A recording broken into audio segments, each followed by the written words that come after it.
కట్టు బొట్టు విద్యార్థి నాయక దశ నుంచి రాజ్యాంగ ఔన్నత్య పదవి ఉపరాష్ట్రపతి దాకా తిరుగులేని హిట్టు. సాక్షాత్తు దేశ ప్రధానమంత్రి అన్నారు, వారి మాటలు వేగంగా స్వారీ చేసే గుర్రంలా సాగుతాయని. అలాంటి పెద్దలు వెంకయ్యనాయుడు గారు పద్మ విభూషణ్ అవార్డును సొంతం చేసుకున్న సందర్భం.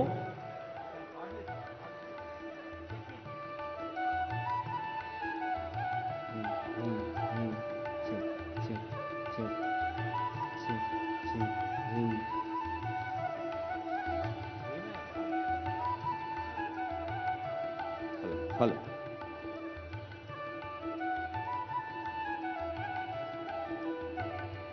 ఈ సన్మానంలో మనం సైతం పాలు పంచుకున్నాం కరతాళ ధ్వనులతో.